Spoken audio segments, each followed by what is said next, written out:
Can we get my checkbook quick?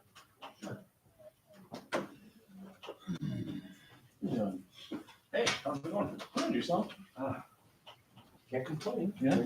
Yeah, there's a new memo. We're not allowed to complain. It's an old joke. Sorry. Wow. Nice try. I might resign. Yes. The old radio days, LNA. With news, traffic, and weather together. Valley weather going to be record-breaking heat today. It's Arizona, people. Get used to it.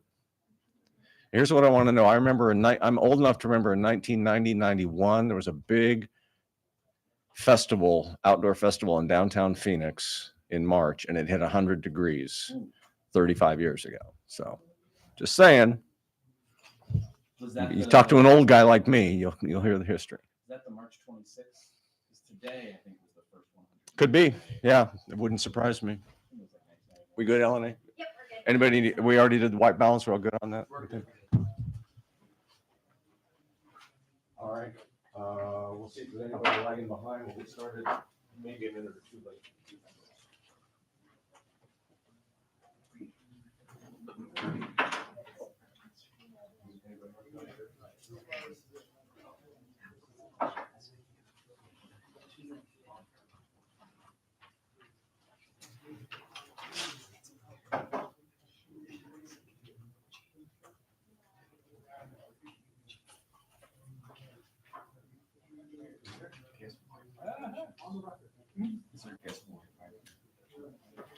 Yeah, and it's right over there on the sign there for you. Oh.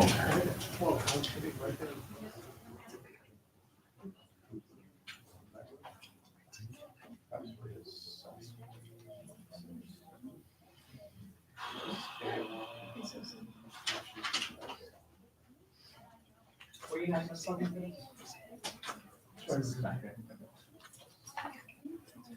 On left.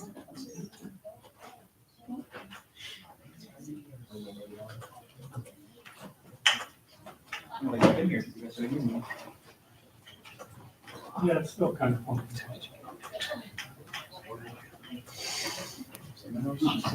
Use the one. I see, yeah. Nothing's changed.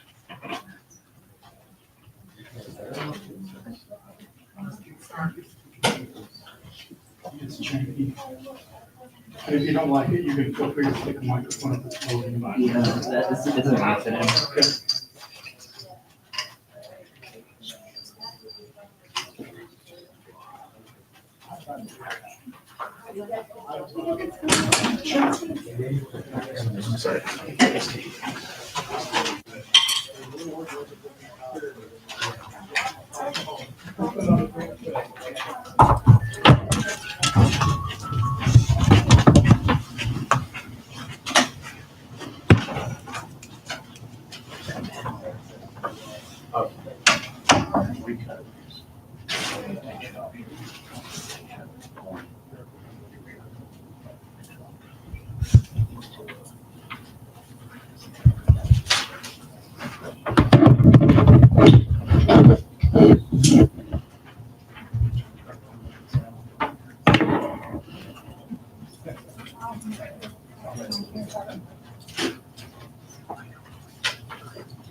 Yeah.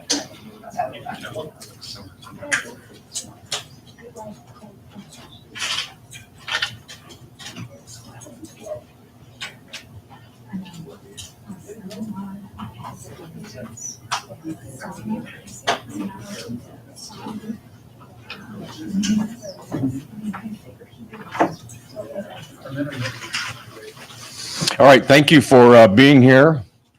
Come on in. We have Superintendent Horn, Sheriff Sheridan, and Representative from Dysart. So without any further ado, we'll let Superintendent take over. Thank you. Thank you. First of all, I want to thank all of you for coming. This is a very, very important issue.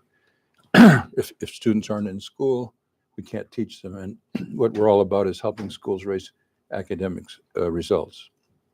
I want to thank Sheriff Jerry Sheridan for serving as a resource for parents in school districts to deal with absenteeism. and for being here to speak as part of this news conference. And I want to thank Craig Musey for being here. He's with the Dysart School District that has a terrific program to fight absenteeism, which I will be talking about and which he will be talking about. The Helios Foundation says that 30% of our students are absent 18 days or more. Now, there was something in this morning's paper about 25%, which came from our department, but that dealt with elementary only. The figure for all students is 30%. And even if it were 25%, it would be a catastrophe. I mean, pre-COVID, it was 9%. We cannot teach students who are not there. And our main goal, 90% of my time and effort and that of our department, is to help the schools increase their academic results. But you just can't do that with kids who aren't there. I've read a number of reports who have come up with what I would call soft solutions, like calling parents and that sort of thing. But my suggestion has been one that would deal more with the motivation of parents, because parents are the ones who have the most influence on their students coming to school, and they got in the habit during COVID of not caring as much as they should. So my solution is to bring back the old method, which was 9 absences and you don't get credit for the course. And parents want their kids to graduate on time. They don't want them to flunk courses. And this would be a great motivator for parents. Mr. Musey will talk about that program, which they have at Dysart, where people don't get credit if they have too many absences. And also, Dysart has a close relationship with the Surprise and El Mirage police departments, which is a big part of our point here today, that the police have a very important role to play. Sheriff Sheridan will talk about law enforcement's contribution to the problem, and the fact that all police officers have the same powers as truant officers. So we urge them to, if they see a student at a corner that should be in school, to inquire, to be active. And we are urging city attorneys to give high priority when they get citations. We've had some complaints from teachers that the truant officer files a complaint and the city attorney either takes too long or doesn't get to it. And we think it's important that they follow through. Students can only learn by being in class, and solving this problem requires an all-out effort by parents, school administrators, law enforcement, and city attorneys.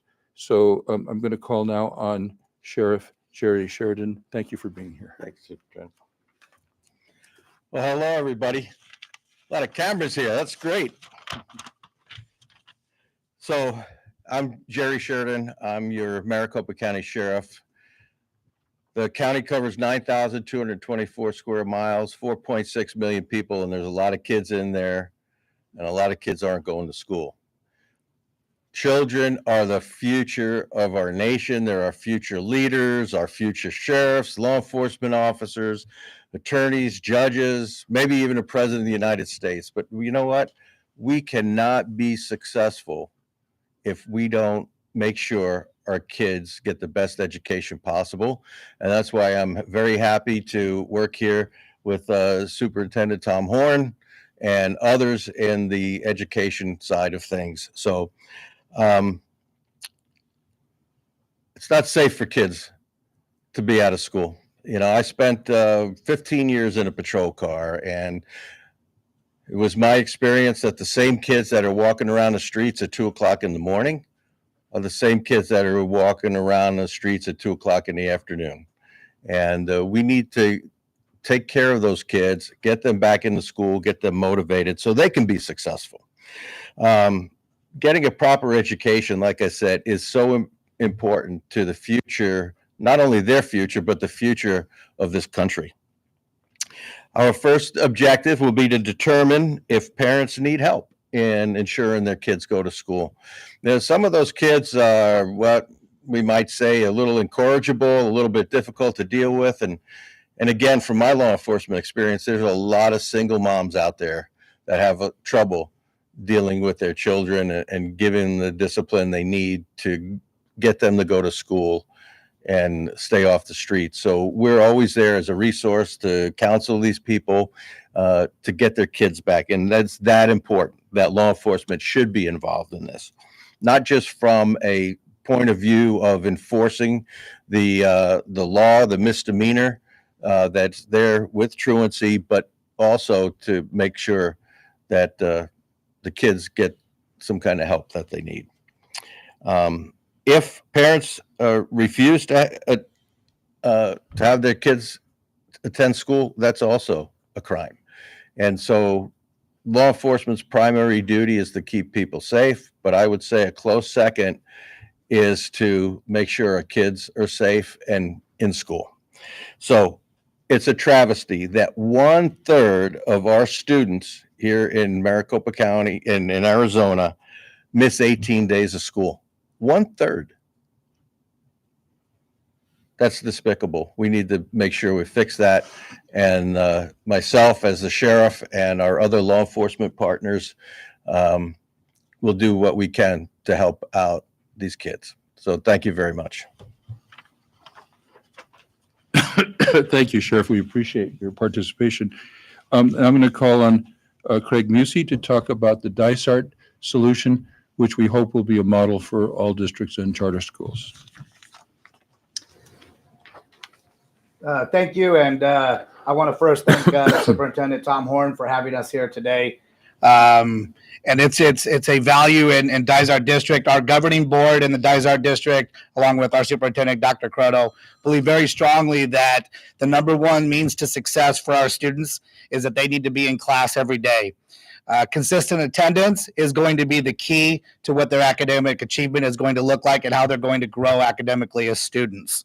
When we have parents and families that are struggling with attendance, it's our job also to work with them and come up with solutions to get their kids to be at school, and we are always committed to doing those things as well.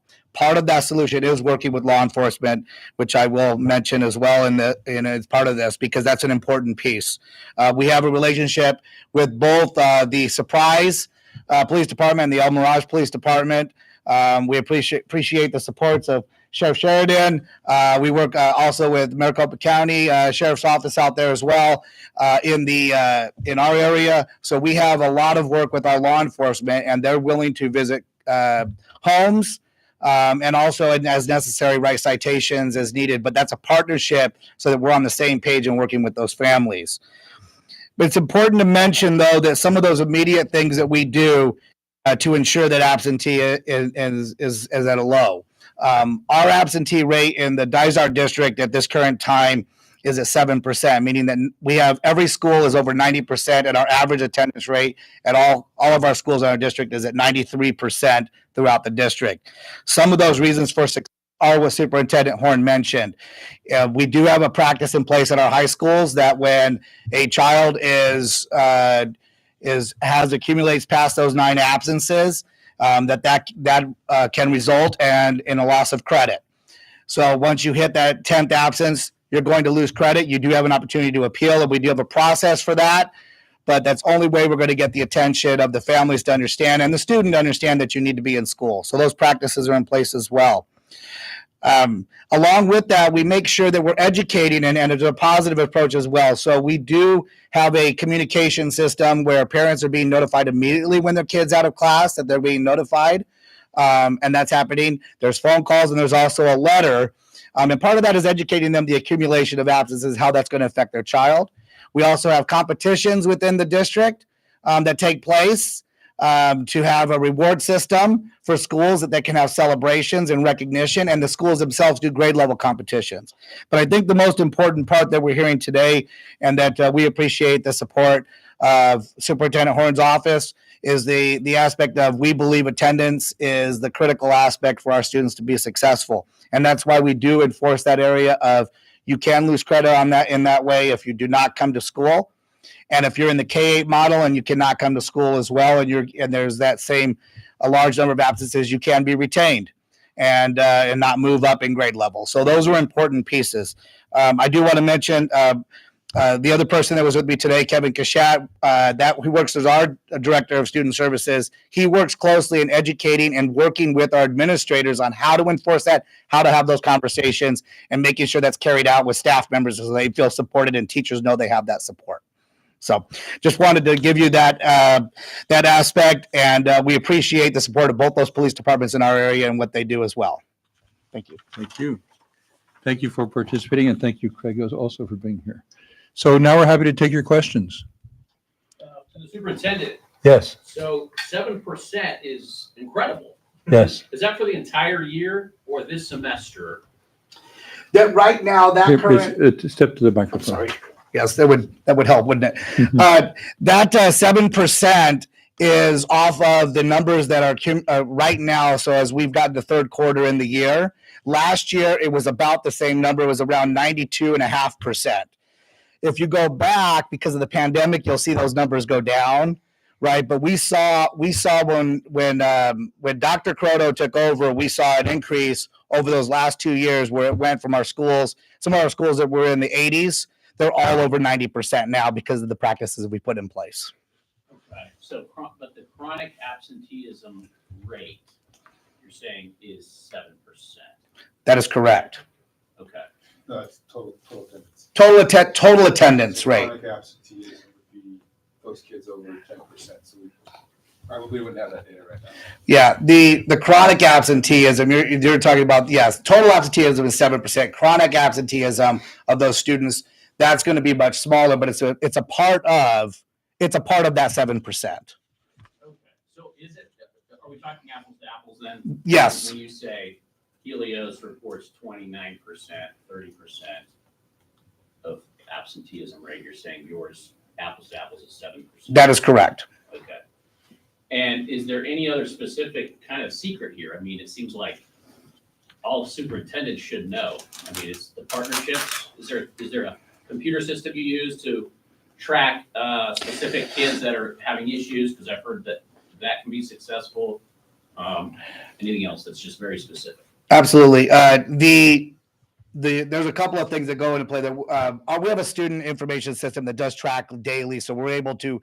But one of those big pieces is that we do, as we're getting those attendance numbers, we're bringing those and putting those in front of our administrators so that they're understanding that calls are going out. We have regular letters of communication, but more importantly, that we also use a system called Parent Square, and we're making sure the communication is happening so that parents are understanding too. And there was a lot of training on that, is making sure that parents understand that they're checking their child's absence as well. It's an accountability effort. When you talk about, I don't know if it's a secret sauce as much as it's an accountability effort that we're making sure that it's a partnership with our parents and understanding. So we have to communicate with them and not allow the attendance to continue in that manner. And when it's too much of when it becomes a chronic issue, that's where we've brought in the partnerships with law enforcement to say, we're going to make a visit to the house. Last question, and I'm sure you're appreciating the law enforcement effort. Right now, legislators are considering funding levels that could include support staff for you. Your district just canceled positions for 34 social workers a year or two ago. How much do social workers and counselors contribute to fighting absenteeism, and how much would you welcome more funding for them? We have not had the need for social workers in the Dysart district. Our counselors do have the capacity to make those at the high school level, as that they are involved in those conversations as well. We also have an attendance office at each of our high schools that helps with those calls, but we also have our support staff as well.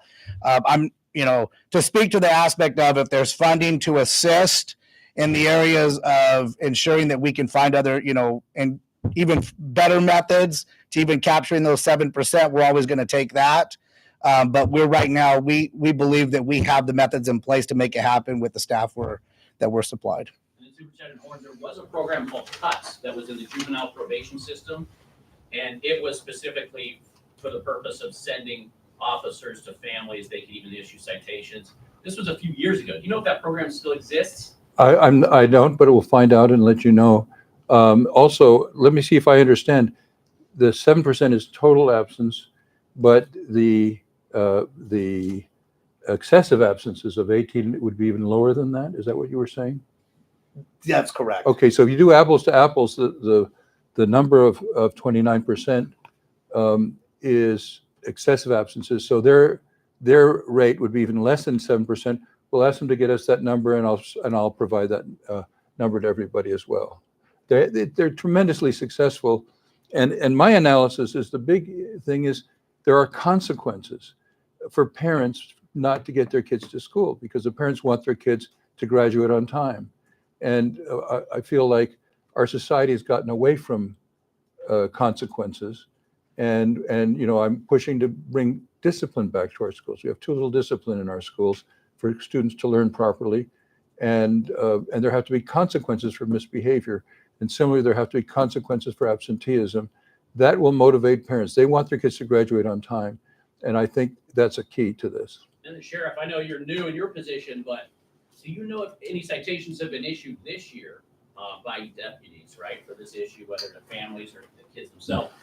And historically, like when you were at the office previously, do you know if that was something that deputies ever did? Joe, I'm not aware of any citations this year, and it was a very rare occurrence back in the day. It wasn't really a priority, and I think that's what's great about Superintendent Horn making this a priority for the kids. And the problem has got so out of hand that it is really a crisis for the future of these kids. Do you foresee yourself now writing citations the rest of this year? Is that going to be a part of the Me personally, no. But yes, because, but again, these are the cases that linger on. The kids don't respond to counseling, to guidance, to their parents, and so yes, I could see as a last ditch effort to get the attention of the kids and the parents that we should take some enforcement action. People need to be responsible for their actions or inaction in this case. And whether that's the parent or the child, we need to hold people accountable. We're talking about a very widespread problem when we say 30%. So are you saying, saying last resort, is that, okay, we might write 5 of those this year? Or are you saying we're going to start writing thousands of these things?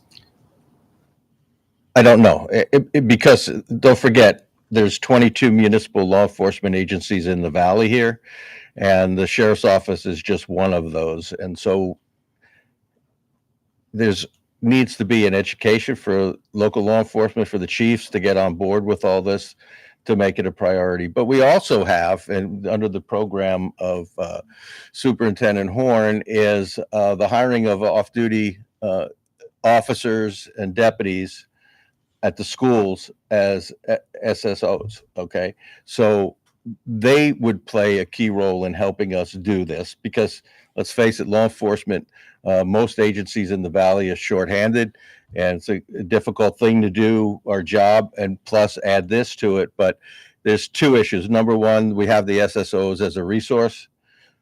And the other thing is the truancy when we're dealing with it is during the day shift, which is our least busiest time of the day. So I think there'll be enough resources for us to make this a priority. Superintendent Horn, if I can ask you a question here. Yes, could I just add something to what he said? First of all, as far as police officers in the schools, I've been a big advocate of this. And since we took office 2 years ago, we've increased the number from 190 to 565. So we've had a big effect on getting better protection for the students and the staff in the schools. So go ahead, please. Will they be a part of enforcing this then, the truancy? Yes, we hope so. And also, we appreciate the sheriff's participation, but part of the purpose of this press conference is to urge all police, they all have the same powers as truant officers, urge them to get more active in this area because it's a major issue for our society. There's an assumption here in everything that's been said that if you've been absent for 18 days or more, that there's a problem with Academics. The problem with the family, the parents aren't doing it, kids aren't doing it.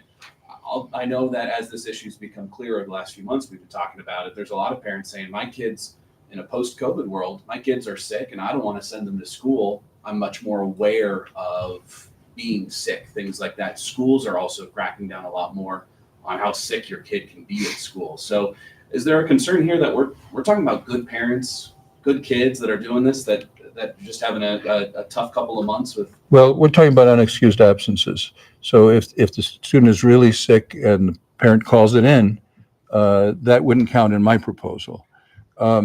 Also, I think that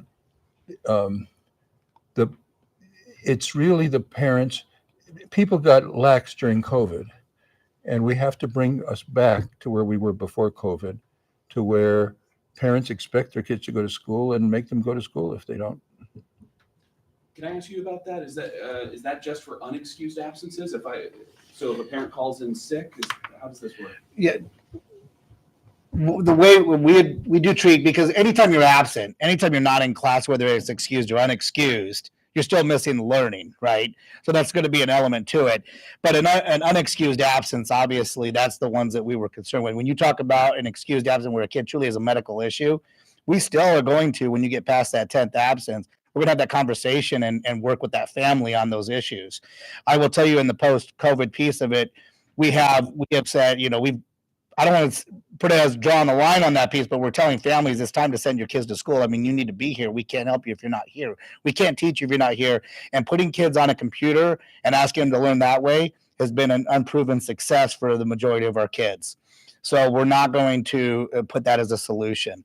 One avenue that we do have in the Dysart district is we do have an alternative school, but there the attendance is still an expectation for those children as well. And most of online learning elements that are used primarily for kids that are trying to either get ahead or there's a reason why there's a problem there. But we are going to make sure that, working with those families, to your question, we're going to provide those. We're going to find those solutions when there's a medical issue. So when you're past that 9th day, that could be a sick day, unexcused. That's just 9 not days. That is going to be, yes, 9 not days, because we have to make sure, because there's going to be a reason why they're falling behind on their academics then. Either whether I'm asking for a medical reason or not, but we do take that into consideration. And there are situations where there might be a chronic illness or whatnot, and we work out a game plan. We put together an academic plan, and you still have to follow that plan if you're going to be on that proposal.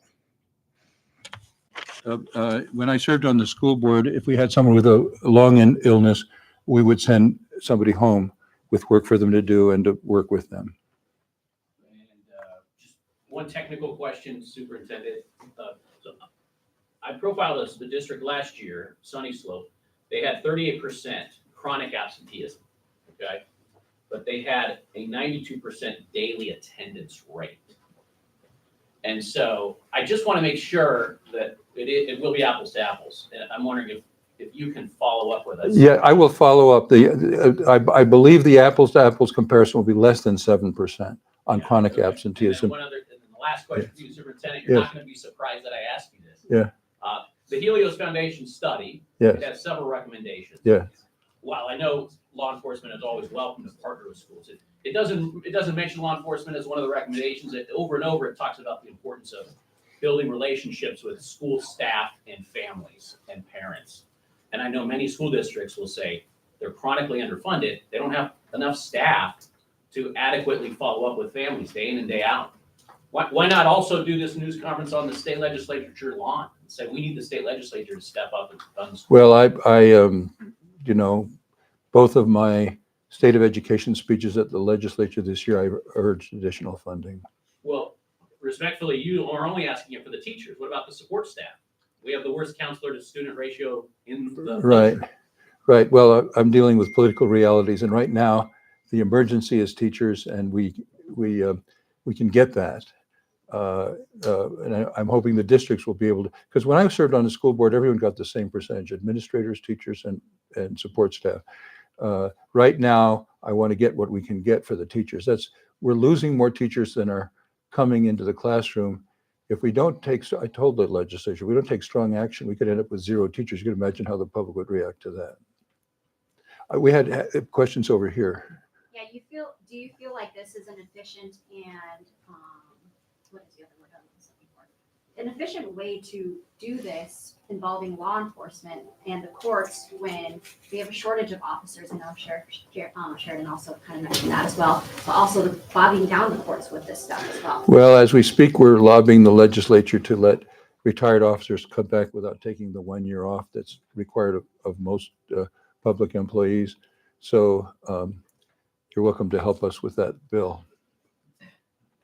Superintendent, is there a possibility that some of the students, maybe the parents are afraid because they're immigration status, that maybe they're afraid because maybe they're not coming back, or they will be deported, so you think maybe that's some of the fear that these kids are not going to school? Right. I issued some press releases on that and got a lot of coverage, actually. The acting head of Homeland Security said he would send people into schools to see if there's anybody we're after that's hiding there. He didn't say we would go to harass kids, and I don't think they will do that. And the Mexican consul told me he's in close touch with ICE, and they said they have no intention of doing that. What is your message for parents then? The message for parents: send your kids to school. They need an education, and I don't think they should react to something that had to do with somebody hiding in the school rather than harassing kids.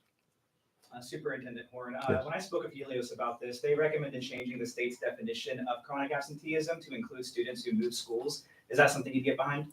To change it to what? I'm sorry? To include students who have moved schools within the school year? Yes, I agree with that. I agree with that. Anybody else?